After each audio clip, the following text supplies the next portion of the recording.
Sebentar ya.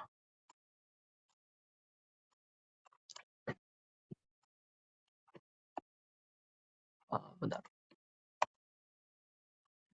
Ya, pada dasarnya topik-topik riset saya seputar katalisis, fotokatalisis, fotoelektrochemistry, power to X, dan solar fuels. Jadi pada dasarnya minat penelitian saya di bidang konversi energi surya gitu ya ke chemical fuels. Nah, sebelum memulai mengenai bahasan mengenai artificial photosynthesis itu sendiri, saya ingin memperlihatkan gitu ya satu kartun yang akhir-akhir ini viral gitu di sosial media. Ini saya ambil atau saya kutip dari Twitter lebih tepatnya, yang mana menunjukkan bahwa gelombang COVID-19 yang baru saja kita lalui, tapi masih ada gelombang-gelombang ikutannya ya, seperti masalah-masalah yang lebih besar yaitu resesi ekonomi dan climate change gitu ya. Meskipun beberapa waktu yang lalu WHO sudah mengumumkan berhentinya status pandemi COVID-19, tapi efek-efek bawaannya yang jauh lebih besar itu di depan mata gitu. Jadi ini satu efek yang tidak boleh kita abaikan gitu ya. Nah, mungkin saya akan menunjukkan sedikit dulu tentang data-data statistik tentang challenge gitu ya, tantangan di sektor energi, terutama di era-era post COVID-19. Jadi ini saya ambil dari tulisan saya di The Jakarta Post tahun lalu. Pada dasarnya kalau kita lihat ya, efek dari COVID-19 ke pertumbuhan perekonomian, yang mana kita bisa lihat dari real GDP growth di tahun 2020 terjadi penurunan, yang mana sangat make sense karena di sana terjadi aktivitas perhentian aktivitas perekonomian secara masif akibat lockdown ya. Kemudian di tahun 2021 kita melihat bahwa GDP growth itu kembali meningkat secara signifikan dibandingkan di tahun sebelumnya. Kenapa? Karena negara-negara berlomba untuk memacu perekonomiannya, mempercepat pertumbuhan perekonomiannya. Nah, sayangnya pertumbuhan perekonomian tersebut masih berbasis dengan penggunaan bahan bakar fosil yang kalau kita lihat dari data konsumsi fossil fuels global ya, yang mana penggunaannya mencapai 1 triliun US dollar di tahun 2022.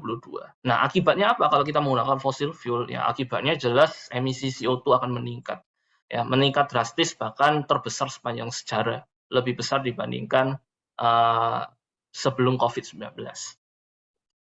Nah, kalau kita pecah per sektor, maka kita akan menemukan bahwa berbagai sektor itu berkontribusi ke peningkatan emisi CO2. Tapi terutama sektor yang mau saya highlight adalah sektor manufacturing. Sektor manufacturing di sini itu meliputi sektor perindustrian. Salah satu contohnya adalah industri kimia, industri baja, industri semen, dan berbagai macam industri lainnya. Yang pada dasarnya mereka industri yang termasuk sangat sulit untuk didekarbonisasi karena kebutuhan energinya cukup tinggi gitu, sehingga mereka prefer atau lebih menyukai menggunakan fossil fuels. Nah, sekarang solusinya bagaimana untuk kita mendekarbonisasi sektor-sektor ini gitu ya. Nah, salah satu bentuk energi terbarukan yang paling potensial itu adalah energi surya gitu ya, terutama di Indonesia, dalam konteks Indonesia. Nah, kalau kita lihat, karena kita berada di negara yang letaknya di ekuator, maka kita punya sebaran solar irradiance itu cenderung rata sepanjang tahun gitu ya. Beda dengan negara-negara 4 musim yang mana mereka sangat berfluktuasi. Nah, kita dianugerahi potensi energi surya yang cukup tinggi dengan average irradiation kurang lebih 200 watt per square meter berdasarkan data SolarKis di tahun 2017. Nah, untuk melihat seberapa besar sih potensi solar energy di Indonesia, saya ingin menunjukkan satu ilustrasi berikut ini. Jadi, menurut data terbaru, data penelitian dari ANU, kita punya solar potensial total sebesar 190.000 terawatt hour per tahun. Seperti itu ya. Nah, sekarang mari kita bandingkan ke potensi energi terbarukan lainnya gitu ya. Yang mana di Indonesia itu hanya sekitar 1.240 terawatt hour per tahun. Jauh lebih kecil kalau dibandingkan dengan potensi energi surya. Kemudian kalau kita bandingkan dengan kebutuhan energi kita saat ini yang hanya 300 terawatt hour per tahun, maka potensi energi surya jauh lebih besar. Dan kalau kita proyeksikan di masa mendatang, yaitu di tahun 2050, kebutuhan energi di Indonesia diperkirakan sekitar 9.000 terawatt-hour per tahun, ini masih jauh lebih kecil dibandingkan potensi energi surya yang kita punya. Sehingga kita punya peluang yang sangat besar gitu ya, terkait dengan penggunaan energi surya untuk memenuhi kebutuhan energi dalam negeri, dan lebih-lebih lagi untuk ekspor. Kita bisa ekspor resources kita ke negara-negara yang resource-nya limited. Seperti itu. Seperti contohnya Singapura, Jepang, Korea, dan lain sebagainya ya.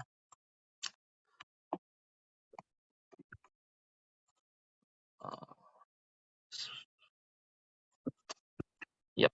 Oke. Nah, sekarang seperti yang saya sebutkan tadi, bahwa salah satu sektor yang berkontribusi ke emisi CO2 itu sektor manufacturing, yang mana itu ditengarai sebagai sektor yang hard to abate. Hard to abate itu maksudnya adalah sulit untuk kita dekarbonisasi lewat elektrifikasi, gitu ya. Jadi kalau contohnya mobil, mungkin mudah relatif untuk dielektrifikasi secara langsung, karena kebutuhan energinya tidak terlalu besar. Tapi kalau berbicara soal industri, maka kebutuhan energinya itu sangat besar, sehingga hampir tidak mungkin di-direct elektrifikasi menggunakan solar energy dari solar PV. Nah, di sini memainkan peranan yang penting artificial photosynthesis, karena kita bisa mengkonversi solar energy itu ke dalam bentuk chemical fuels, yang mana nanti chemical fuels itu bisa kita gunakan untuk dekarbonisasi sektor-sektor manufacturing. Saya ambil beberapa contoh. Di sini katakanlah sektor aviasi, penerbangan. Sektor penerbangan sangat sulit untuk kita buat pesawat elektrik ya, karena baterainya akan sangat berat gitu. Nah, salah satu solusinya lewat artificial photosynthesis adalah kita bisa membuat hidrogen lewat proses yang namanya water splitting. Kemudian hidrogen itu kita reaksikan dengan karbon dioksida, kita bisa menghasilkan bahan bakar, atau istilahnya adalah green after. Nah, green after itu kemudian kita bisa pakai buat kebutuhan pesawat. Contoh yang lain adalah steel, baja. Indonesia merupakan negara penghasil baja yang cukup besar. Kita punya industri yang sangat besar di bidang ini. Nah, kita bisa gunakan hidrogen untuk reduksi biji besi. Seperti itu contohnya. Jadi itu masuk ke sektor metals refining. Jadi kurang lebih itu beberapa contoh peranan artificial photosynthesis untuk mendekarbonisasi sektor-sektor yang tidak memungkinkan untuk dielektrifikasi secara langsung. Ya, nah sekarang artificial photosynthesis itu apa? Nah, pada dasarnya artificial photosynthesis itu kita mau belajar dari alam ya, mau belajar dari alam. Kita melihat kembali ke proses fotosintesis alami di tumbuhan, karena alam memberikan contoh yang sangat efisien bagaimana memanfaatkan energi matahari itu untuk mengkonversinya menjadi chemical fuels. Jadi kalau kita kembali ke pelajaran biologi sedikit, fotosintesis itu terdiri dari dua proses pada dasarnya, proses terang dan proses gelap, di mana masukannya adalah air dan karbon dioksida yang kemudian akan dikonversi menjadi oksigen dan gula atau karbohidrat, yang mana nanti karbohidrat akan digunakan untuk proses pertumbuhan tumbuhan itu sendiri. Nah, tapi secara spesifik kita bisa pecah prosesnya menjadi dua, yaitu proses terang, di mana dalam proses terang ini air dipecah menjadi oksigen dan hidrogen, tapi dalam hal ini hidrogennya bukan dalam bentuk dihidrogen, tapi dalam bentuk NADPH, yang merupakan hydrogen carrier. Kemudian memasuki siklus gelap, NADPH ini yang merupakan hidrogen akan bereaksi dengan CO2 menghasilkan karbohidrat. Nah, sekarang kita manusia ingin membuat tiruan dari proses fotosintesis alami ini.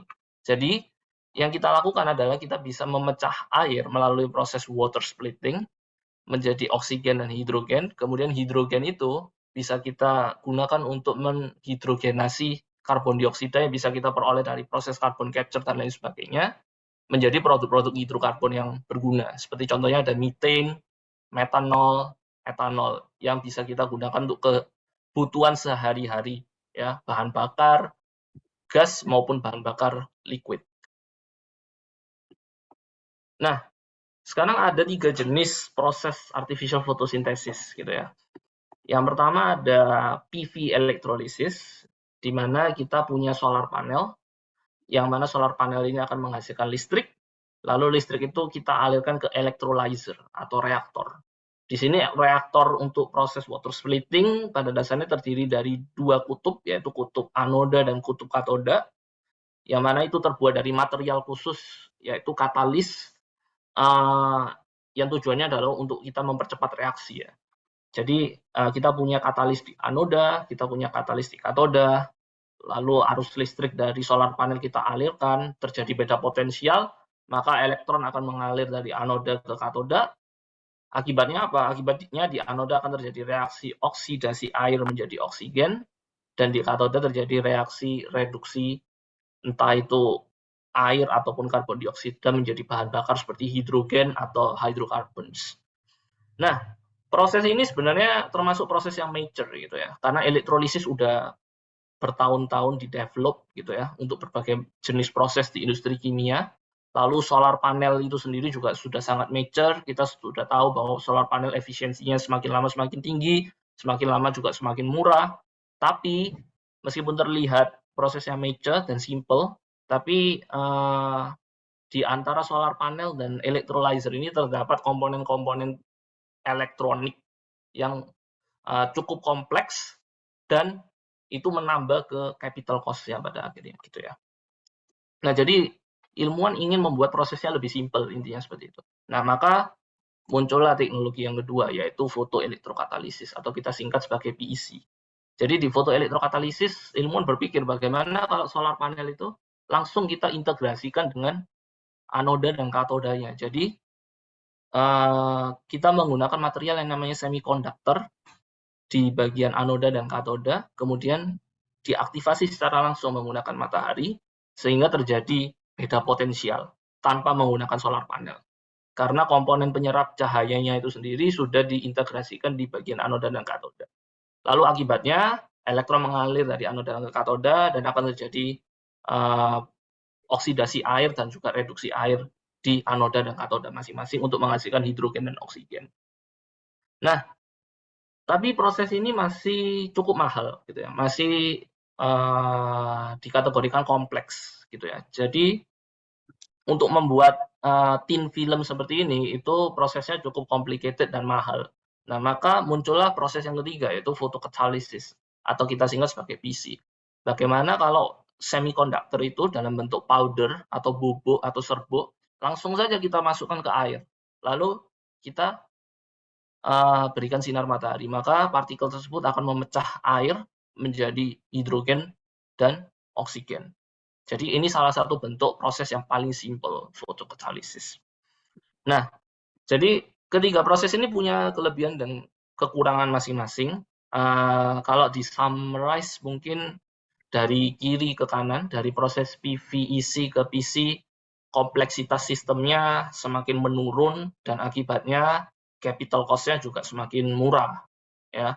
Tapi di sisi yang lain dari kanan ke kiri, dari fotokatalisis ke PVEC, efisiensinya semakin meningkat. Jadi fotokatalisis meskipun dia sistemnya sangat simple, tapi efisiensinya masih jauh lebih rendah dibandingkan dua proses lainnya gitu ya. Jadi masing-masing punya kelebihan dan kekurangan masing-masing. Nah, sekarang pertanyaannya adalah apakah artificial photosynthesis teknologi itu sendiri sudah praktikal gitu ya.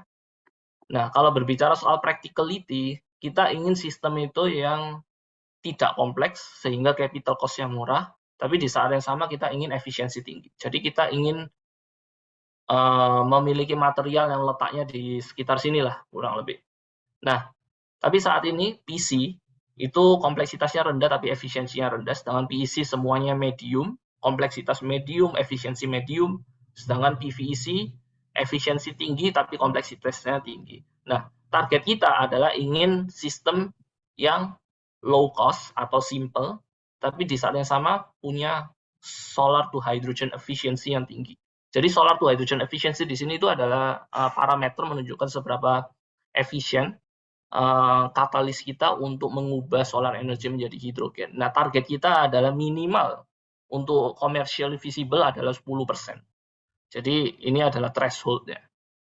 Ya, 10% seperti yang terlihat di sini untuk menjadi praktikal. Di bawah itu akan sangat sulit untuk praktikal. Nah, Untuk mencapai practical artificial photosynthesis, kita butuh beberapa progres teknologi gitu ya. Untuk semua jenis proses artificial photosynthesis. Seperti contohnya untuk PV electrolysis, kita masih sangat perlu untuk menurunkan capital cost, baik itu dari PV-nya sendiri maupun electrolyzer. Selain itu juga penting untuk meningkatkan conversion efficiency dan stabilitas stack. Lalu untuk PC, STS efficiency masih menjadi isu, stabilitas katalis juga menjadi isu, serta bagaimana kita mau scale up sistemnya, karena cukup sulit. Dan yang terakhir adalah untuk fotokatalisis, STS efficiency masih harus sangat ditingkatkan, karena masih berada di sekitaran 1%. Lalu juga terkait dengan katalis lifetime dan biaya katalis untuk menjadi prosesnya commercially visible pada dasarnya. Oke, sekarang mari kita bahas teknologinya satu persatu. Nah, jadi kita mulai dari yang pertama adalah PV Electrocatalytic Hydrogen Production. Bagaimana sih cara kerjanya? Jadi kurang lebih seperti yang saya jelaskan tadi, kita menggunakan solar panel untuk menghasilkan listrik dialirkan ke anoda dan katoda. Maka di anoda air akan dipecah menjadi oksigen, lalu kita punya membran yang akan mentransport entah itu anion ataupun kation untuk transport ke sisi lainnya, dan terjadi di sini adalah reduksi air menjadi hidrogen. Nah, berdasarkan ion yang ditransport di membran ini, jadi bisa itu H+ atau kation, bisa OH-, yaitu anion. Maka electrolyzer itu pada dasarnya dibedakan menjadi dua, yaitu PEM electrolyzer dan AEM electrolyzer. Jadi untuk PEM electrolyzer yang ditransport adalah proton, sedangkan untuk anion exchange membrane electrolyzer yang ditransport adalah OH-. Dia punya kelebihan dan keunggulan masing-masing, tapi yang diperkirakan akan mendominasi pasaran untuk teknologi ini adalah PEM. Alasannya kenapa? Alasannya sebenarnya adalah di current density gitu ya. Jadi PEM ini menawarkan current density yang sangat tinggi, yaitu 3 A/cm². Nah, kenapa current density PEM bisa lebih tinggi dibandingkan dengan AEM? Salah satu alasannya adalah karena ion yang ditransport. Ion yang ditransport adalah hidrogen, proton, yang mana sangat ringan dibandingkan OH-. Jadi transport lebih cepat, maka itu akan membantu current density lebih tinggi. Seperti itu. Nah, tapi katalis-katalis yang digunakan atau elektrod materialnya untuk PEM cenderung lebih mahal karena menggunakan logam mulia seperti platinum, palladium, iridium, dan ruthenium gitu ya. Sedangkan kalau yang AEM cenderung kita bisa menggunakan transition metal yang lebih murah seperti nikel, kobalt, dan besi. Nah, sekarang apa manfaatnya dari membuat hidrogen dari solar panel? Jadi seperti yang kita tahu bahwa solar panel itu intermittent. Nah, akibatnya kita akan di siang hari kita akan punya produksi listrik yang sangat besar, tapi demand-nya rendah. Sedangkan di malam hari kita punya demand-nya tinggi, tapi supply-nya rendah. Nah, maka bagaimana cara kita menyeimbangkan antara supply dan demand ini? Kita butuh yang namanya energy storage. Dan salah satu energy storage technology itu adalah hydrogen di samping baterai. Dan hydrogen itu menawarkan salah satu bentuk penyimpanan energi yang reliable karena bisa disimpan dalam waktu yang lama dan dalam jumlah yang besar. Oke, nah sekarang mari kita ke showcase ya, contoh sistem yang sudah diteliti. Jadi ini ada satu penelitian yang published di Nature, yang mana berhasil mencapai PV electrocatalysis system dengan STS efficiency yang sangat tinggi, yaitu 30% STS efficiency.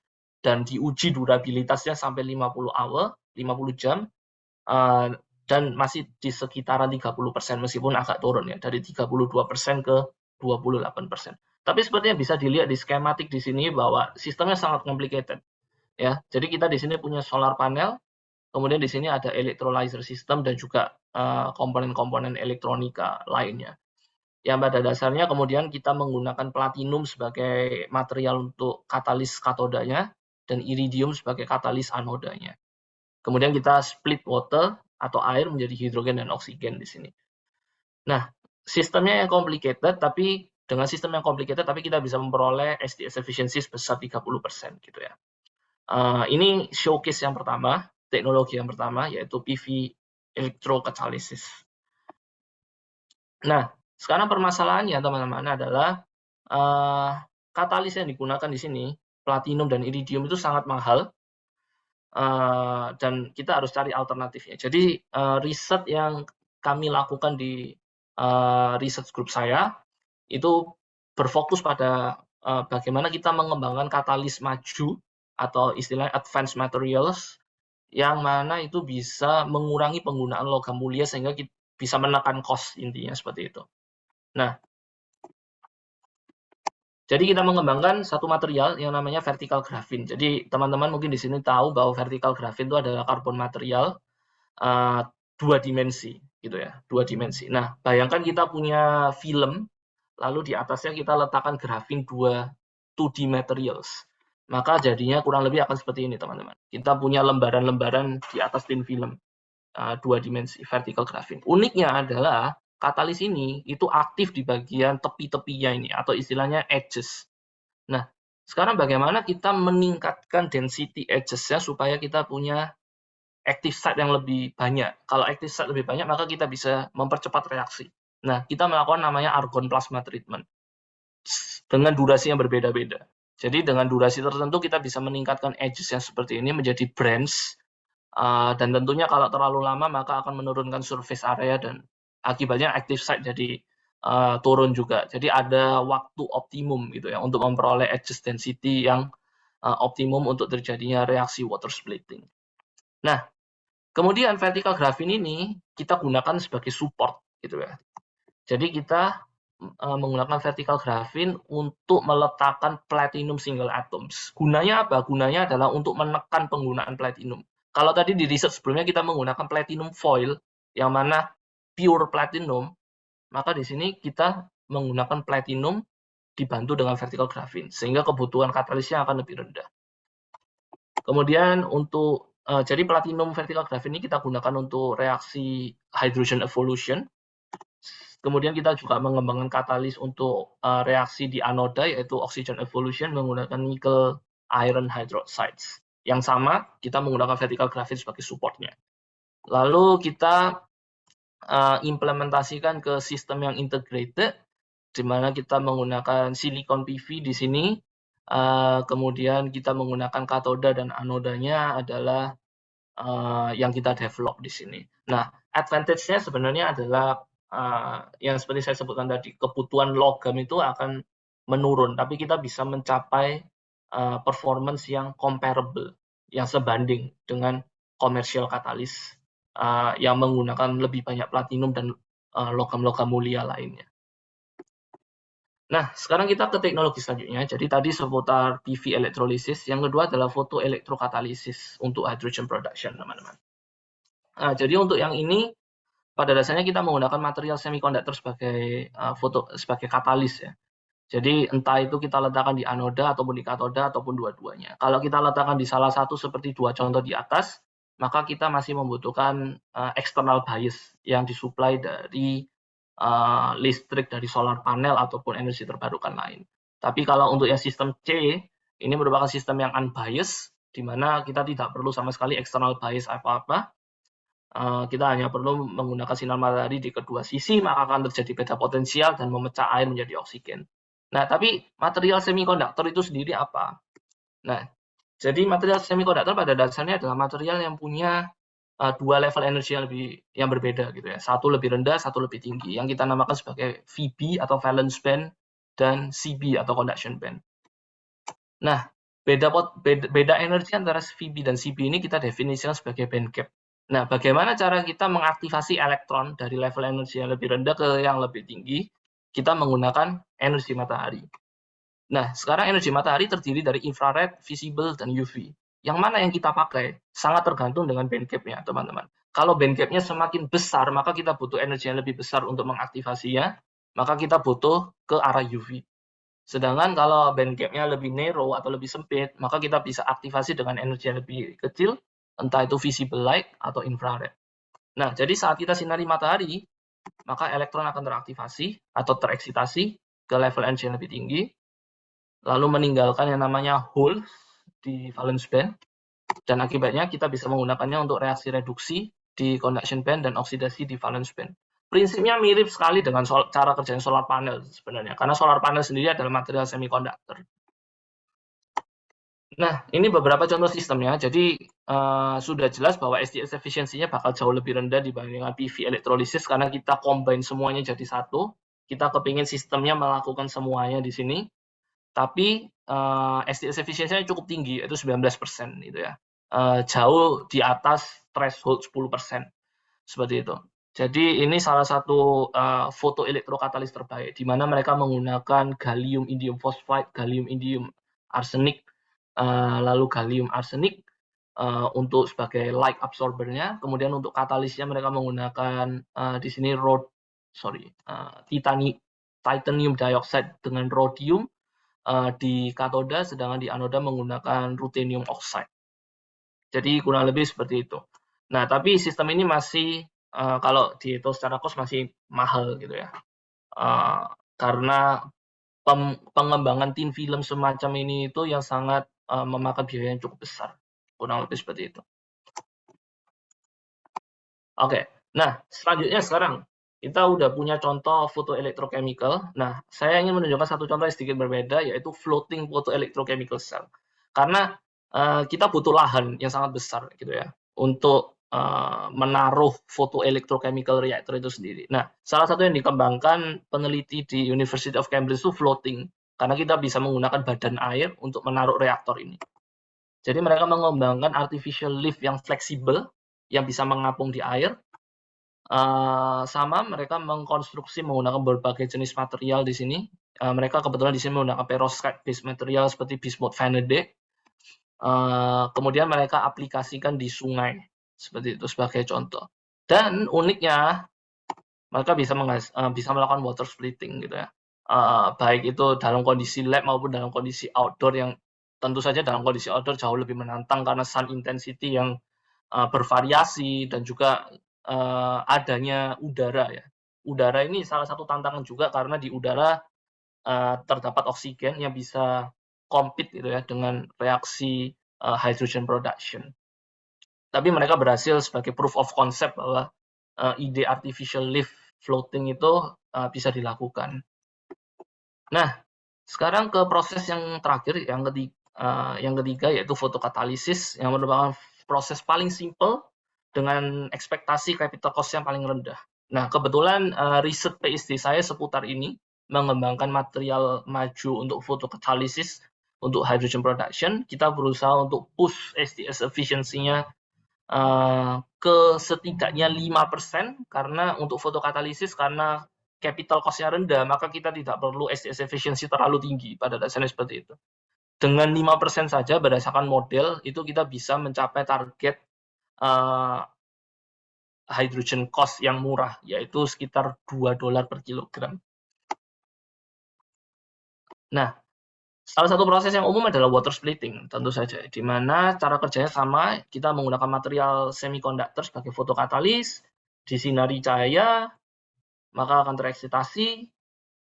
Nah, di conduction band kita bisa mereduksi air menjadi hidrogen, sedangkan di valence band kita bisa mengoksidasi air menjadi oksigen. Tapi tantangannya untuk proses water splitting adalah mengoksidasi air sangat sulit, karena activation energinya atau energy barrier-nya sangat besar. Nah, kita di Particles and Catalysis Research Group kita mengembangkan proses lain, proses yang inovatif, di mana kita mensubstitusi reaksi ini menjadi satu yang lebih favorable atau yang lebih disukai, lebih mudah. Jadi kita mengembangkan proses namanya photoreforming, yang mana pada dasarnya masih sama, kita mengeksitasi semikonduktor katalis kita menggunakan energi matahari, sehingga elektron tereksitasi. Kemudian di conduction band air akan direduksi menjadi hidrogen, sedangkan di valence band kita menggunakan biomass untuk dioksidasi menjadi fine chemicals yang nilainya akan sangat tinggi untuk dijual. Nah, akibatnya apa kalau kita bisa punya additional revenue? Akibatnya adalah kita bisa menekan harga hidrogen yang kita hasilkan. Kurang lebih seperti itu. Jadi ini salah satu benefit dari proses yang namanya photoreforming, karena kita bisa sekaligus menghasilkan hidrogen dan fine chemicals di saat yang bersamaan. Nah, ini adalah salah satu proses yang kita kembangkan saat ini. Nah, ini kebetulan salah satu hasil riset saya yang baru saja publish juga di Journal Applied Catalysis B. Pada dasarnya kita mengembangkan satu material, satu katalis yang bisa memproduksi dua bahan bakar sekaligus dari biomass, yaitu furfuryl alkohol. Jadi furfuryl alkohol itu bisa diperoleh dari lignocellulose, jadi kayak agriculture waste, yang mana kita bisa konversi menjadi furfuryl alkohol. Kemudian furfuryl alkohol itu di dalam fotoreaktor bisa kita konversi menjadi hidrogen dan hydrofuroin HF, yang mana merupakan jet fuel precursor. Nah, kemudian hidrogen itu sendiri kita bisa gunakan untuk berbagai macam keperluan, untuk electricity generation, fuel cell vehicles, dan lain sebagainya. Sedangkan jet fuel precursor bisa kita proses lebih lanjut untuk menjadi bahan bakar green after untuk pesawat. Jadi kurang lebih kalau kita bicara soal mekanisme reaksi seperti ini. Di mana furfuryl alkohol akan dikonversi menjadi hydrofuroin. Saya nggak akan bicara detail soal ini, karena ini benar-benar fundamental chemistry banget untuk yang reaction pathways. Tapi saya hanya akan menunjukkan bahwa dengan merekayasa materialnya, kita bisa mengontrol selectivity-nya menuju ke produk yang kita inginkan. Jadi material yang kita gunakan adalah zinc indium sulfide, yang mana proses sintesisnya sangat simple. Pada dasarnya seperti masak, kita masukkan semua bahan baku, kita panaskan ke 95 derajat Celcius, maka kita dapat materialnya. Kalau dilihat di bawah mikroskop, strukturnya seperti ini. Kemudian kita juga punya diffraction pattern-nya seperti ini, dan kita modelkan bagaimana sih struktur material yang kita punya. Berdasarkan model, kita dapat seperti ini struktur materialnya. Nah, lalu kita juga periksa juga selain physical structure-nya adalah electronic structure-nya. Ternyata kalau kita rubah X-nya di sini, komposisinya kita rubah, semakin tinggi X-nya, maka akan menghasilkan band gap yang lebih tinggi. Kurang lebih seperti itu. Yang mana nanti akan dapat dikaitkan lagi ke seberapa besar energi yang akan digunakan. Nah, ini kurang lebih performance yang kita dapat, bahwa zinc 3 indium 2 S6 merupakan katalis terbaik ya, atau komposisi terbaik untuk menghasilkan hidrogen dan juga untuk menghasilkan jet fuel precursor. Jadi kita mendapatkan balance gitu ya, bagaimana kita bisa produksi hidrogen dan jet fuel precursor pada saat yang bersamaan dengan yield setinggi mungkin. Nah, kurang lebih ini reaksi mekanismenya, saya nggak akan detail soal ini. Pada dasarnya kita menggunakan teknik-teknik spektroskopi untuk mengidentifikasi bagaimana reaksinya berlangsung, apa active site-nya, dan lain sebagainya. Tapi ini tidak akan menjadi fokus bahasan hari ini. Pada dasarnya yang ingin saya highlight adalah merekayasa material itu sangat penting. Merekayasa katalis itu sangat penting untuk meningkatkan aktivitas dan juga selektivitasnya ke reaksi yang kita inginkan. Seperti itu. Nah, selanjutnya saya akan bergerak ke rekayasa sistem atau rekayasa reaktor ya. Kalau tadi kita bicara soal katalis, sekarang bicara soal reaktor. Jadi kalau bicara soal fotokatalitik reaktor, maka dapat dibedakan jadi dua, itu panel system dan slurry system. Panel system pada dasarnya kita letakkan fotokatalis kita itu sebagai thin film, kemudian kita punya semacam solar panel, yang mana bukan menghasilkan listrik, tapi menghasilkan bahan kimia. Nah, satu lagi slurry system, yang mana pada dasarnya partikel itu hanya kita campur di air. Jadi seperti membuat kopi. Kita taruh bubuk kopi ke air seperti itu. Lalu kita sinari dengan sinar matahari untuk menghasilkan hidrogen. Gitu. Nah, masing-masing punya keunggulan dan kelemahan masing-masing. Jadi untuk panel system, karena kita buat dalam bentuk thin film, kita nggak perlu pemisahan katalis. Kurang lebih seperti itu. Kemudian fotoreaktor construction-nya juga termasuk simple. Kemudian untuk slurry system, penetrasinya yang bagus ya, penetrasinya lebih bagus dibanding panel system. Kemudian mass transfer-nya juga lebih bagus karena kita berbicara soal ukuran partikel, level partikel. Dan kita bisa pasang solar concentrator yang sangat bisa membantu meningkatkan efisiensi. Nah, ini salah satu contoh hasil penelitian di Jepang. Jadi mereka mengembangkan fotokatalitik reaktor skala besar, sistem panel, jadi mereka membuat thin film, ukurannya cukup besar teman-teman. Jadi ini salah satu penelitian yang fenomenal, yaitu 100 meter persegi, dan ini jadi salah satu breakthrough, mereka publish di Nature juga. Nah, kurang lebih sistemnya seperti ini. Jadi mereka membuat thin film seperti ini, yang mana terbuat dari strontium titanate, fotokatalis yang mereka gunakan. Lalu mereka mengalirkan air di dalamnya untuk kemudian dipecah menjadi hidrogen dan oksigen. Nah, kurang lebih kalau thin filmnya kita lihat di mikroskop adalah seperti ini. Jadi ini adalah strontium titanate fotokatalisnya. Nah, salah satu kelemahan yang mereka sebutkan di penelitian ini adalah kalau menggunakan panel adalah partikel ini rentan untuk lepas gitu ya, lepas lalu menuju ke elektrolyte-nya. Jadi itu salah satu tantangan untuk panel sistem juga, bagaimana kita menjaga stabilitas dari thin filmnya. Nah, lalu SDS efficiency-nya masih jauh, teman-teman, di bawah practicality, yaitu masih sekitar 0,5%, dan stabilitasnya juga tidak terlalu bagus kalau kita lihat di sini. 0,5% sangat rendah. Hal ini sebenarnya disebabkan karena strontium titanate itu punya band gap yang sangat tinggi. Gitu ya. Jadi mereka cuma bisa diaktifasi menggunakan UV, nggak bisa menggunakan visible light. Jadi itu salah satu kelemahan dari penelitian ini. Nah, sekarang di research group kami mengembangkan sistem yang sedikit berbeda dari yang dikembangkan di Jepang. Jadi kita lebih mengembangkan ke slurry system. Karena kita percaya bahwa slurry system ini punya keunggulan yang lebih besar terkait dengan mass transfer dan light penetration, kurang lebih seperti itu. Jadi sistem yang kita kembangkan adalah kita punya tube yang terbuat dari quartz, kemudian kita lengkapi dengan solar concentrator. Jadi kalau fotografnya seperti ini, teman-teman. Nah, ini salah satu foto reaktor pada saat sedang beroperasi menghasilkan hidrogen. Jadi kita punya di sini fotokatalis tube, di mana kita mengalirkan katalis kita. Kemudian kita punya solar concentrator yang pada dasarnya untuk memaksimalkan cahaya matahari menuju katalis. Kita punya solar panel, tapi kebutuhan solar panel ini sangat kecil. Karena apa? Karena solar panel ini cuma dipakai untuk mengisi baterai ini untuk mendayai pompa, gitu ya. Pada dasarnya pompa ini digunakan untuk mengalirkan suspensi fotokatalisnya.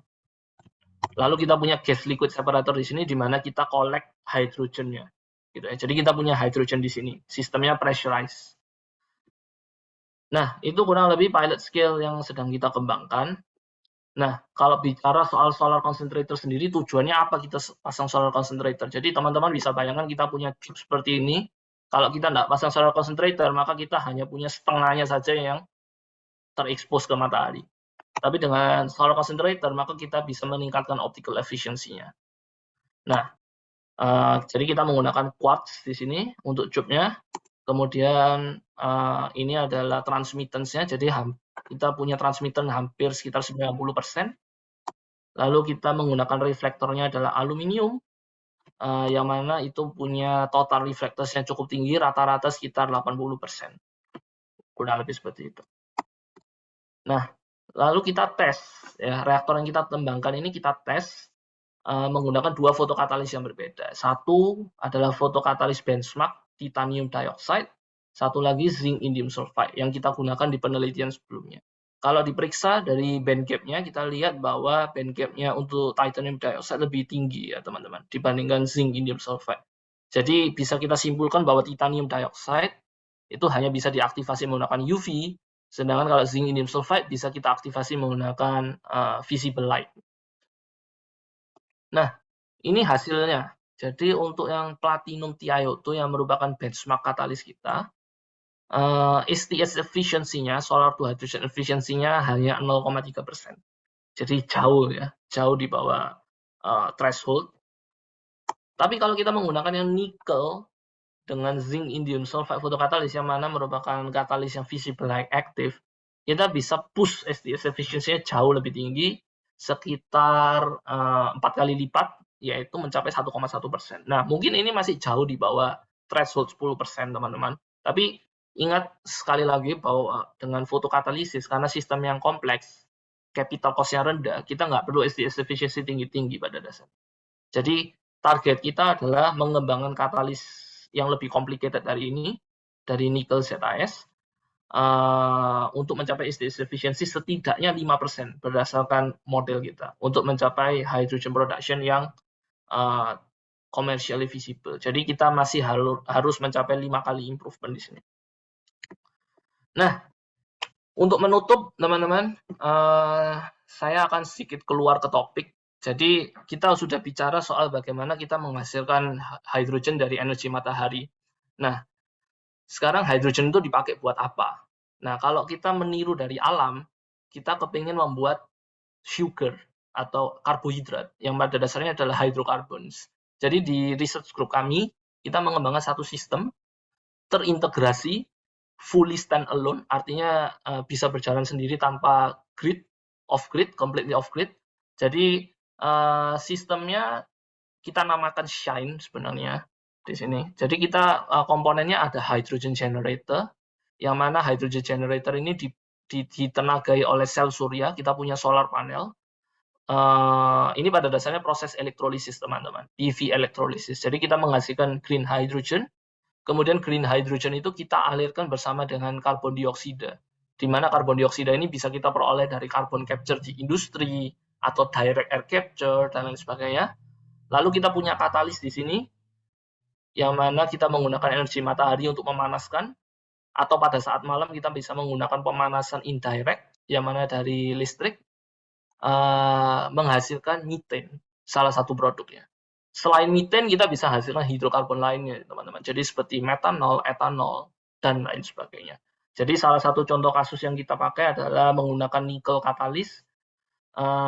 Kita bisa menghasilkan methane 100% selectivity dengan laju produksi 15-30 liter per jam. Jadi ini cukup fenomenal, cukup menarik juga proyeknya. Ini adalah bagian dari artificial photosynthesis, yang mana green hydrogen kita gunakan untuk mengembangkan produk-produk turunan yang berbasis hidrokarbon. Nah, sekarang bagaimana kita membuat artificial photosynthesis menjadi practical, teman-teman. Jadi kita butuh dua aspek yang kita pertimbangkan. Ini sebagai key takeaways-nya. Yang pertama adalah catalyst design, yang kedua adalah system engineering. Dan di sini terletak peluang untuk future research pada dasarnya. Jadi untuk katalis design kita perlu katalis yang aktif, selektif, stable, dan inexpensive atau murah.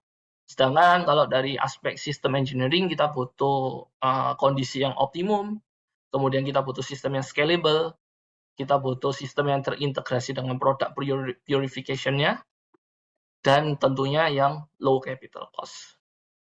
Nah, sekarang pertanyaannya, apakah di Indonesia kita siap gitu ya untuk pengembangan teknologi artificial photosynthesis, di mana kita mengembangkan produksi hidrogen untuk dekarbonisasi berbagai sektor. Di Indonesia sendiri kita punya peluang yang sangat besar di daerah-daerah dengan solar energy potential yang sangat tinggi.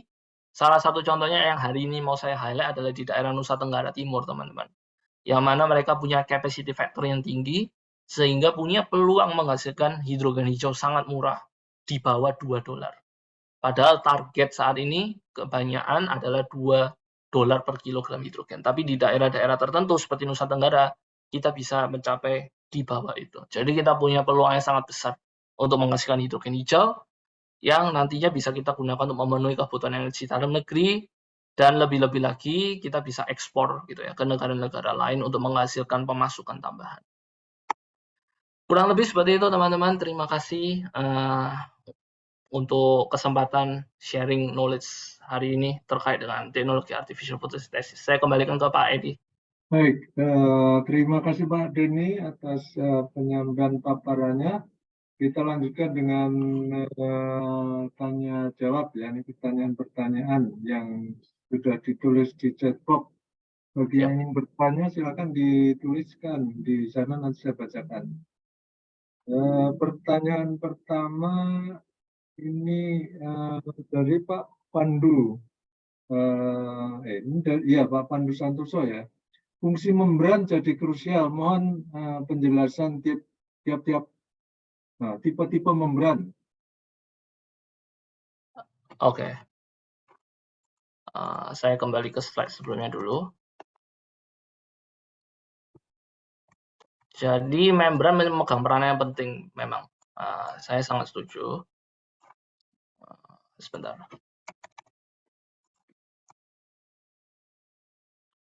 Membran di sebelah sini. Yap. Jadi membran memegang peranan yang sangat penting. Benar yang dikatakan tadi. Karena apa? Karena sebenarnya tidak hanya ditentukan dari bagaimana katalis kita bekerja. Karena katalis menentukan bagaimana laju reaksinya, tapi membran menentukan laju transport ionnya. Ya juga sama-sama penting.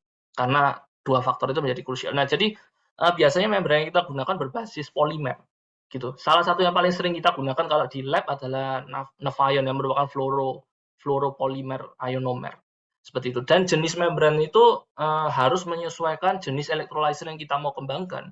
Karena jenis membran tertentu hanya bisa mentransport kation, lebih prefer untuk mentransport kation atau anion. Jadi contohnya di sini saya beri contoh untuk yang PEM biasanya kita menggunakan Nafion, sedangkan untuk yang anion exchange membrane kita menggunakan anion exchange ionomer atau AS4.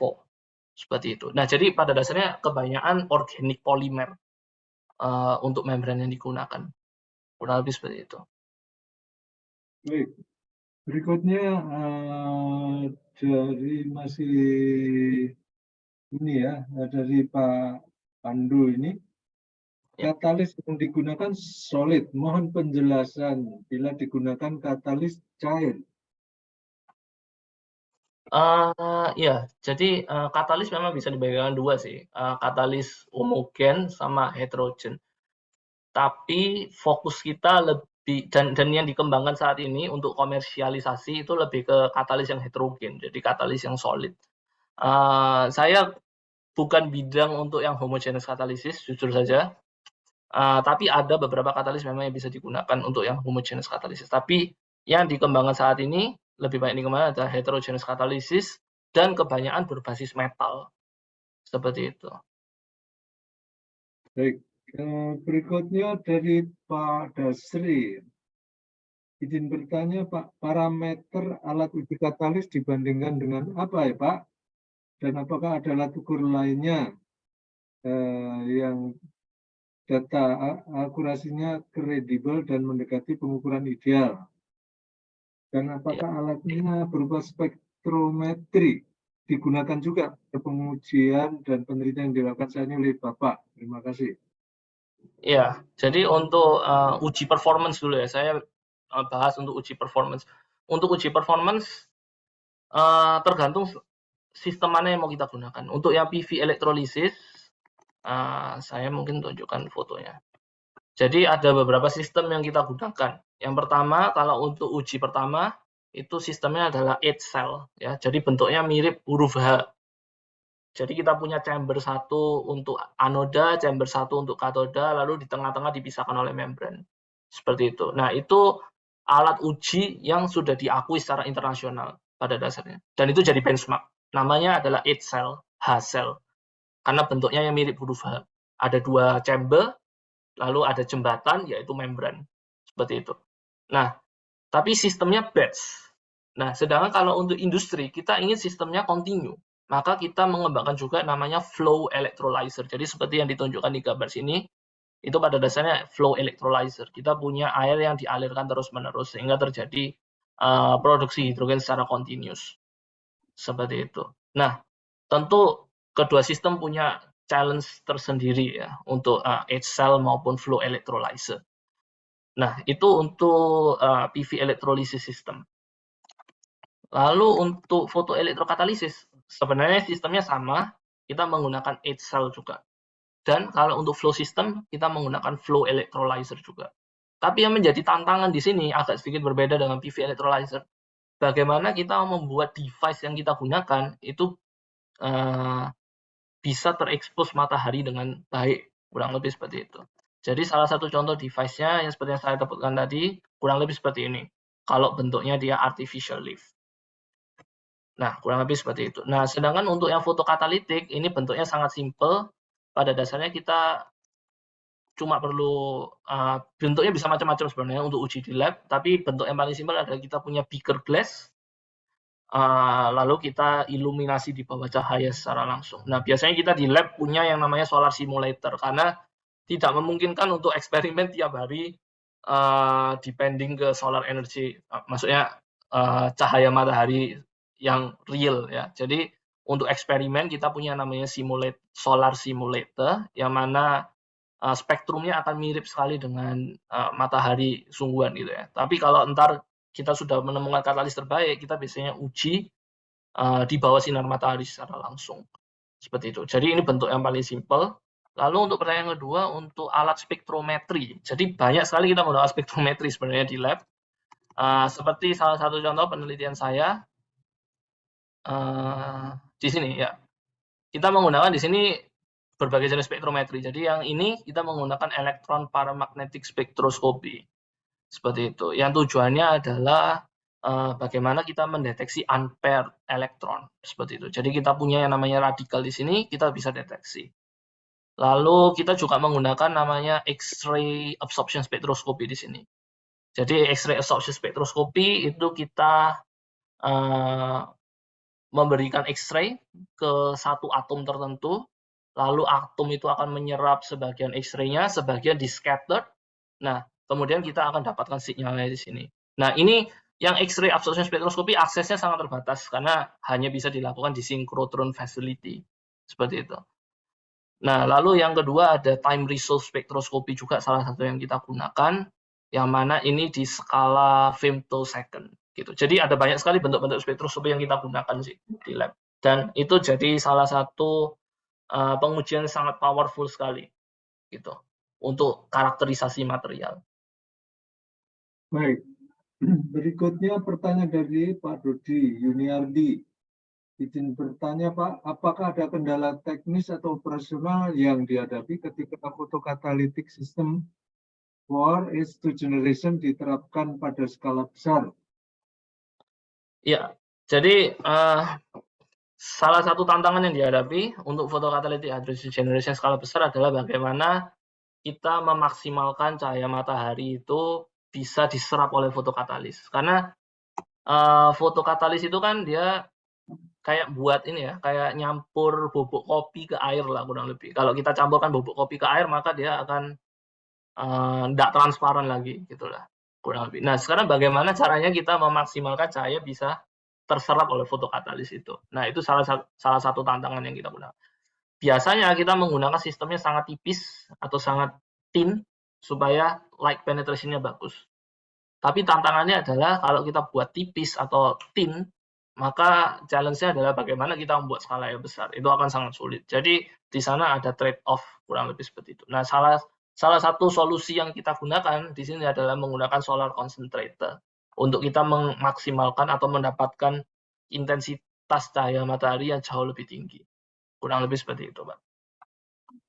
Baik, berikutnya dari Pak Ahmad Harimawan nih. Parameter yang diuji apa saja ya? Ini parameter, oke.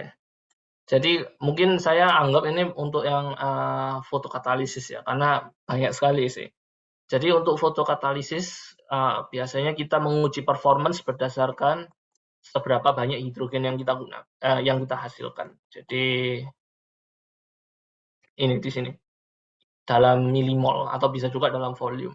Nah, karakterisasi yang kita gunakan di sini adalah gas kromatografi. Seperti itu. Untuk kita mengukur seberapa banyak hidrogen yang kita gunakan. Seperti itu. Nah, kalau di PV elektrolisis, yang mana lebih major, parameter yang diuji biasanya kita tidak perlu mengukur seberapa banyak hidrogen karena kita bisa mengestimasi seberapa banyak hidrogen yang dihasilkan berdasarkan charge yang dihasilkan, current density-nya. Seperti itu. Jadi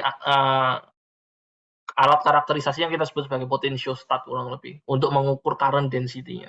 Lalu dari current density kita bisa estimate seberapa banyak yield hydrogen yang kita hasilkan. Jadi parameter apa yang diuji sangat tergantung sistem yang mau kita kembangkan.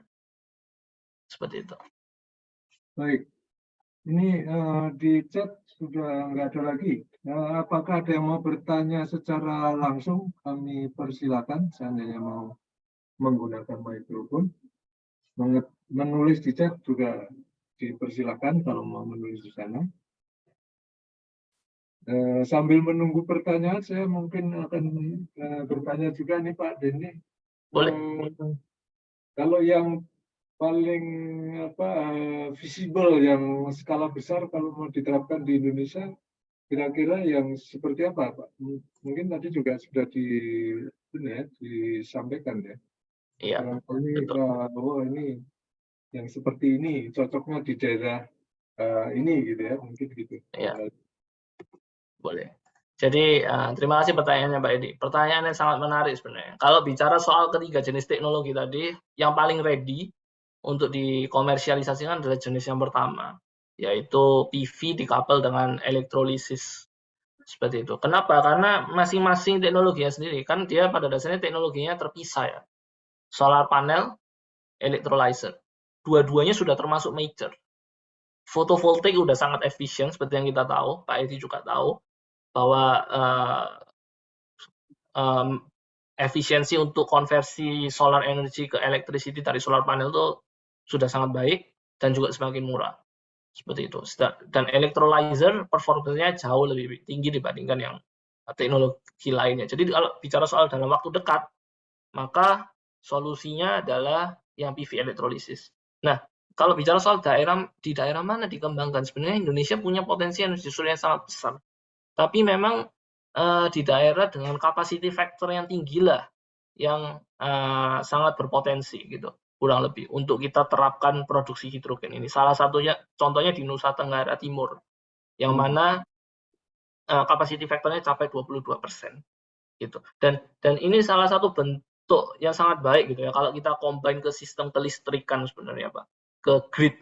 Jadi kalau kita punya grid, kita sudah decarbonize, sudah menggunakan solar energy, dan untuk curtailment-nya pada saat supply lebih tinggi dari demand, kita bisa convert itu ke hidrogen untuk di-store. Kemudian kita bisa rubah kembali ke electricity, atau kita gunakan untuk keperluan-keperluan industri lainnya. Jadi ini bicara konteksnya soal power to X. Seperti itu. Bagaimana kita memanfaatkan excess electricity atau excess power itu untuk menghasilkan X. X itu apa? X itu bisa macam-macam, bisa hidrogen, bisa amonia, bisa metanol, dan lain sebagainya. Kurang lebih seperti itu. Jadi di Indonesia potensinya apa? Di mana? Di Nusa Tenggara Timur, teknologi yang digunakan apa? PV elektrolisis sangat powerful untuk waktu dekat. Tapi bukan berarti teknologi lainnya kita abaikan. Kenapa? Karena teknologi lainnya punya benefit-benefit lainnya yang bisa membuat teknologi artificial photosynthesis lebih visible lagi. Seperti contohnya di Jepang. Di Jepang itu mereka sangat fokus gitu ya untuk mengembangkan teknologi artificial photosynthesis. Bahkan dana penelitiannya juga sangat besar di bidang ini. Dan termasuk Amerika Serikat. Seperti itu. Tapi kalau bicara soal waktu dekat, seperti jangka waktu 2030 misalnya kita ingin capai reduksi emisi karbon, maka salah satu yang bisa kita terapkan adalah PV electrolysis memang. Baik, mungkin ini ada pertanyaan yang muncul nih dari Pak Pandu Santoso ya. Ya. Potensi green hydrogen di Australia seperti apa? Ya, ini pertanyaan bagus juga karena saya studi di Australia kan. Jadi di sini sangat ramai diskusi soal green hydrogen gitu ya. Mungkin kalau dibandingkan dengan di Indonesia jauh lebih ramai gitu ya. Kenapa? Karena terutama solar hydrogen, Pak. Jadi sebenarnya kalau kita bandingkan potensi solar energy di Australia mungkin jauh lebih besar dibandingkan di Indonesia karena pada saat summer kan panas sekali ya. Jadi capacity factor mereka pada dasarnya lebih tinggi. Nah, salah satu wilayah yang ingin dikembangkan untuk green hydrogen di Australia itu yang mungkin yang pernah didengar teman-teman sekalian, itu ada proyek Sun Cable dari Fortescue Future Industry di Western Australia, yang mana mereka mau buat solar farm di sana, lalu mereka produksi green hydrogen, dan juga mereka pada saat yang sama mau mengalirkan sebagian listriknya dari Australia, Western Australia ke Singapura. Seperti itu. Nah, itu salah satu proyek besar mereka di Western Australia. Untuk mereka buat solar farm, sebagian dipakai untuk green hydrogen production, sebagian dikirim dalam bentuk electricity lewat super grid ke Singapura. Seperti itu. Jadi potensi solar hidrogen di Australia sangat besar memang. Dan kalau dibilang mereka soal kapasitas punya jauh lebih besar dibandingkan Indonesia, jujur saja. Kurang lebih seperti itu. Baik. Berikutnya dari Pak Muhammad Fatoni. Yap. Untuk listrik yang dihasilkan di green hydrogen ini sampai berapa watt ya? Oke. Mungkin bukan yang dihasilkan. Jadi electrolyzer itu bekerja dengan wattage tertentu, seperti itu, tergantung kapasitas hidrogen yang ingin dihasilkan. Nah, yang komersial, yang saat ini dikembangkan itu masih skala kecil. Jadi masih skala kilowatt, paling besar 1 megawatt, seperti itu. Tapi ada ambisi besar, kita mau membuat stack. Contohnya di Australia, mereka mau mengembangkan Asia Renewable Energy Hub, dan skalanya bisa mencapai gigawatt, kurang lebih situ. Jadi untuk skala listriknya berapa watt sangat tergantung berapa banyak hidrogen yang ingin dihasilkan. Baik. Masih Pak Muhammad Fatoni ya. Untuk karakteristik green hydrogen ini terhadap lingkungan tropis di Indonesia bagaimana ya? Oke. Untuk lingkungan tropis. Jadi sebenarnya kalau bicara soal safety concern terkait dengan lingkungan tropis ataupun bukan, tidak ada masalah karena selama di industri dan juga selama di proses value chain-nya, baik itu dari produksi, penyimpanan, transport sampai penggunaan, itu memperhatikan aspek safety, maka sebenarnya hidrogen relatif aman gitu ya. Jadi tidak ada sama sekali pengaruh ke bagaimana iklim atau apapun terkait dengan safety. Tapi memang pengaruhnya mungkin lebih ke produksi, seperti itu. Jadi contohnya kalau di Australia mereka punya musim yang bervariasi, kan di sini negara subtropis. Jadi hidrogen memainkan peranan sangat penting. Kenapa? Karena kita ingin menyimpan energi solar waktu summer yang ekses itu dalam jangka waktu yang lama supaya bisa memenuhi kebutuhan di winter. Nah, sehingga solusi baterai saja nggak cukup sebenarnya. Nah, tapi kalau di Indonesia untuk kebutuhan rumah tangga, baterai saja sudah cukup untuk memenuhi kebutuhan harian. Kenapa? Karena di negara tropis biasanya solar irradiation cenderung konstan, kurang lebih seperti itu. Jadi pengaruhnya mungkin lebih ke produksi daripada ke faktor safety. Baik. Berikutnya Pak Pandu Santoso lagi nih, izin bertanya, kapasitas faktor fotosintesis negara Eropa Timur. Iya, ini harus kembali merujuk ke data solar energy sih. Jadi saya kurang tahu secara spesifik, jujur saja, soal capacity factor fotosintesis di negara Eropa Timur. Karena tergantung sekali dengan potensi seberapa besar irradiance solar energy mereka. Baik. Berikutnya dari Pak Musdevi. Jika dikonversi dengan panas bumi, apakah memungkinkan terkait continuous production nih dapat sinar malam? Ya, ini pertanyaannya bagus menurut saya. Kenapa? Karena isunya dari solar energy, kalau kita ingin mengembangkan hydrogen industry, tentunya kalau kita mau buat industri kimia, kita ingin beroperasi 24/7 lah ya, beroperasi terus gitu. Tapi dengan solar energy, masalahnya adalah dia intermittent, jadi lebih sistemnya untuk curtailment. Tapi kalau dengan panas bumi, karena dia suhunya konstan, maka kita bisa produksi 24/7. Seperti itu. Nah, ini salah satu benarnya yang dikembangkan oleh Pertamina gitu ya. Untuk memenuhi untuk menggantikan hidrogen hitam mereka yang dari batu bara atau gas alam itu untuk keperluan industri. Mereka mau mengembangkan industri hidrogen hijau di Ulu Belu Lampung yang menggunakan panas bumi. Jadi sangat benar dengan panas bumi continuous production siang dan malam bisa dilakukan karena supply elektrisiti yang konstan. Baik. Berikutnya dari Pak David. Ini Pak David yang sebelumnya juga sudah menjadi pembicara webinar ini ya. Mas Denny, produksi hidrogennya bisa dioperasikan intermittent juga ya? Jika ya, itu tidak membuat daya jadi tidak efisien atau mahal ketimbang operasi yang continuously. Yep. Terima kasih pertanyaannya Mas David. Kebetulan teman saya sendiri juga ini satu perhimpunan kita di Australia. Pertanyaan yang menarik, karena solar energy sifatnya yang intermittent, maka apakah bisa electrolyzer-nya kita operasikan secara intermittent juga? Jawabannya bisa, sangat bisa. Tapi ada dampak negatifnya. Salah satu dampak negatifnya adalah stabilitas katalis kita. Kenapa? Karena katalis kita kalau dioperasikan on off atau mati hidup seperti itu, cenderung akan tidak stabil. Karena surface-nya atau permukaan katalis itu akan berubah gitu pada saat fase on dan fase off.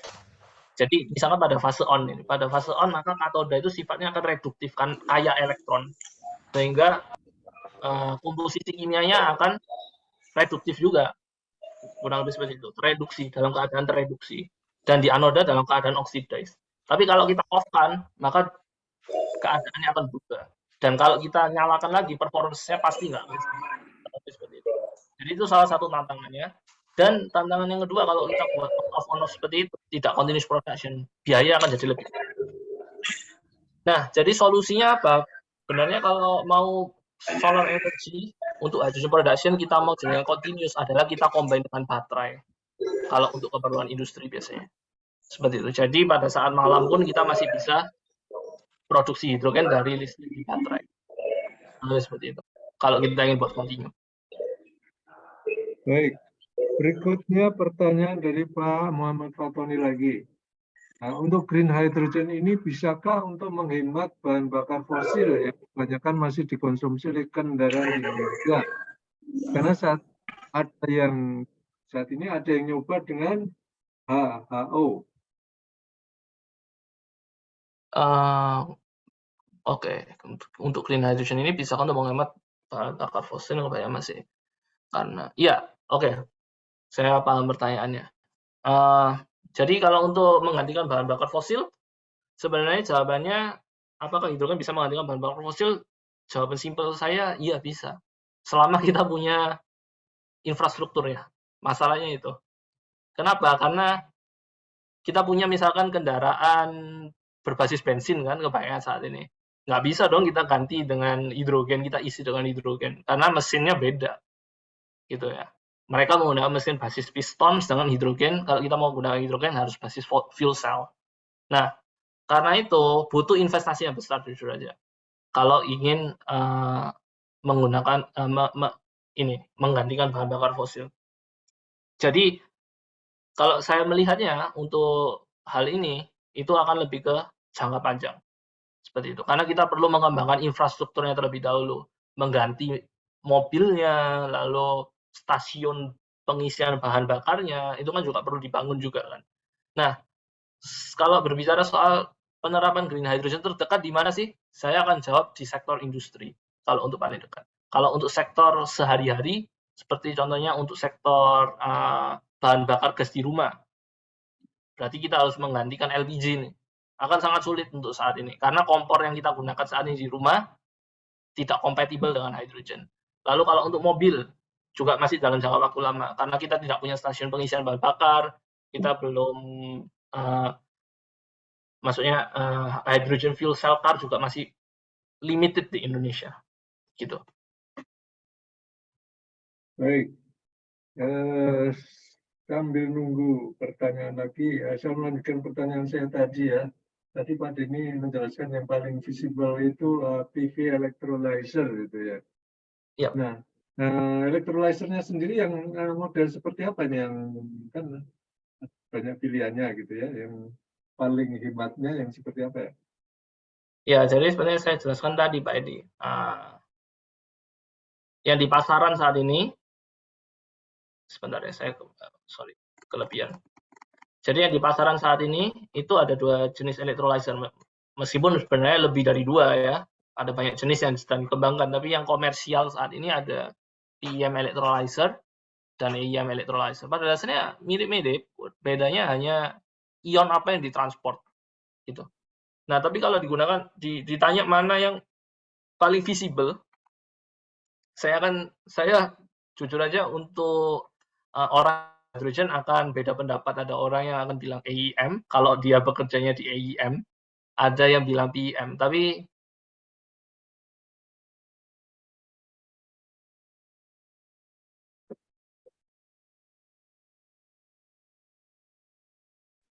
yang ini saya lihat juga dalam penulisan pelaku. Halo, halo.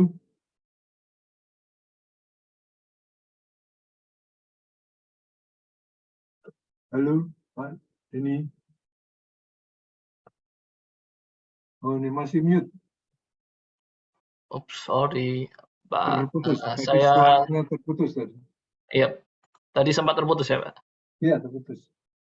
Oke, jadi tadi mungkin sampai ini ya, PIM sama IM. Jadi kalau Iya. saya pribadi lebih mengunggulkan PIM karena current density-nya yang lebih tinggi dibandingkan IM. Sehingga kita punya kapasitas produksi hidrogen yang jauh lebih tinggi. Kurang lebih seperti itu. Baik. Oh, ini masih ada pertanyaan lagi. Ada dua pertanyaan. Yang pertama, Pak Muhammad Fatoni, ya, untuk bahan-bahan yang diperlukan di green hydrogen ini, apakah bisa mudah didapatkan di pasaran, sehingga masyarakat luas bisa memanfaatkannya dengan cepat? Oke, ini maksudnya berarti bahan yang diperlukan untuk produksi green hydrogen saya anggapnya ya. Saat ini belum tersedia di pasaran dan kita belum punya produsennya juga di Indonesia untuk komponen-komponen electrolyzer. Kebanyakan masih dikuasai di kira-kira mana? Di China yang pasti. Jadi untuk komponen-komponennya biasanya kita, termasuk di Australia sendiri, kalau kita ingin mengembangkan skala pilot untuk electrolyzer-nya, kita selalu supply dari China gitu ya. Jadi di Indonesia masih belum, untuk komponen-komponen produksi green hydrogen masih belum tersedia. Baik. Berikutnya dari Pak Arga Febri Antoni. Izin bertanya Pak Denny, perbandingan teknologi ekonomi antara elektrolisis dengan fotosintesis sekarang bagaimana Pak? Terima kasih. Oke. Mungkin ini maksudnya fotokatalisis ya, bukan fotosintesis. Karena kita nggak bisa compare satu yang artificial dengan yang alami gitu ya. Jadi untuk yang elektrolisis, PV elektrolisis jauh lebih murah dibandingkan fotokatalisis. Jadi kalau fotokatalisis itu karena efisiensinya masih di sekitar 1%, kalau kita hitung dolar per kilogramnya masih di atas 10. Kurang lebih kalau nggak salah sekitar 16-20 dolar per kilogram, karena STS efisiensinya yang hanya sekitaran 1%. Kalau elektrokatalisis yang dikombin dengan PV, kurang lebih 5-8 dolar per kilogram. Seperti itu. Jadi jauh lebih murah. Target kita berapa? Hidrogen yang dari bahan bakar fosil saat ini kurang lebih 2 dolar per kilogram. Maksimum. Bervariasi tergantung pakai batu bara atau gas alam. Jadi kita ingin hidrogen kita 2 dolar per kilogram atau lebih rendah. Nah, elektrolisis 5-8 dolar, fotokatalisis 16-20-an dolar. Kurang lebih seperti itu. Nah, tapi itu perlu dicatat karena efisiensinya berbeda. Yang PV elektrolisis punya efisiensi lebih tinggi dibandingkan fotokatalisis yang hanya 1%. Kalau kita pukul rata efisiensinya di 10% untuk semua, fotokatalisis bisa jadi lebih murah. Kenapa? Karena capital cost-nya yang rendah. Jadi riset masih sangat diperlukan di bidang fotokatalisis itu sendiri. Kenapa? Karena berpotensi untuk lebih murah daripada PV elektrolisis. Kurang lebih seperti itu. Baik, ini sepertinya sudah tidak ada pertanyaan lagi yang muncul. Ini masih ada lagi. Pak Pandu yang izin bertanya hidrogen harga 2 dolar per kilogram. Mungkin penjelasan lebih lanjut barangkali yang tadi. Iya. Oke. Jadi di sini biaya produksi hidrogen 2 dolar per kilogram itu target itu ditetapkan berdasarkan harga hidrogen dari fosil fuel saat ini. Gitu. Kenapa? Kalau kita ingin menggantikan sesuatu yang baru, kita nggak kepingin itu terlalu mahal, kurang lebih seperti itu. Nah, makanya kita target di 2 dolar per kilogram. Supaya nanti saat masuk pasaran tidak akan membebani industri dan masyarakat. Kurang lebih seperti itu. Karena kalau kita ganti lalu harganya meningkat secara signifikan kan tidak baik untuk pasar, tidak baik untuk masyarakat gitu ya. Karena kita ingin memastikan juga transisi energi itu harus bukan cuma transisi, tapi transisinya harus yang just gitu ya, yang berkeadilan, kurang lebih seperti itu. Makanya kita targetkan di $2 per kilogram berdasarkan rata-rata biaya produksi hidrogen dari fossil fuels seperti itu. Baik, ini dari Pak Muhammad Fatoni ya. Untuk sel, temperature standarnya sampai berapa derajat Celcius dari Ya, minimum dan maksimumnya? oke. Jadi kalau untuk yang elektrolyzer yang saya jelaskan tadi, PM sama IM itu kurang lebih biasanya dioperasikan di sekitar 60-80, nggak bisa terlalu tinggi. Kenapa? Karena komponen membrannya tadi ingat, ada yang bertanya tadi membrannya terbuat dari apa? Yaitu terbuat dari polimer. Nah, polimer itu nggak bisa stand suhu yang terlalu tinggi, karena dia akan degrade performance-nya. Kurang lebih seperti itu. Makanya biasanya dioperasikan 60-80. Kalau ingin yang lebih tinggi, maka bisa menggunakan alternatif yang lain, yaitu solid oxide fuel cell. Nah, seperti namanya itu terbuat dari metal oxide yang merupakan material inorganik. Jadi dia bisa stand temperatur yang lebih tinggi. Seperti itu. Dan temperatur sebenarnya sangat membantu ke kinetik sekali lagi, karena temperatur tinggi kita bisa mempercepat laju reaksi juga. Baik, sepertinya sudah tidak masih ada lagi nih Pak Dasri. Lagi skala ujinya lab atau sudah produksi Pak? Ya, ini sekali lagi masih tergantung jenisnya. Jadi kalau untuk yang PV electrolyzer saat ini sudah sampai skala produksi. Seperti contohnya di Australia, di Sydney, tempat saya saat ini, kita punya salah satu plan demonstrasi kurang lebih untuk green hydrogen production gitu. Jadi skalanya udah sampai skala pilot, yang mana kita memproduksi hidrogen dalam jumlah besar. Tapi kalau untuk dua yang lainnya, skalanya masih skala kecil, paling besar skala demonstrasi yang hanya mungkin di rooftop building ataupun yang belum maksudnya sampai skala pabrik lah. Seperti itu. Baik, ini muncul lagi dari Pak Muhammad Fatoni. Untuk skala militer apakah sudah digunakan green hydrogen ini?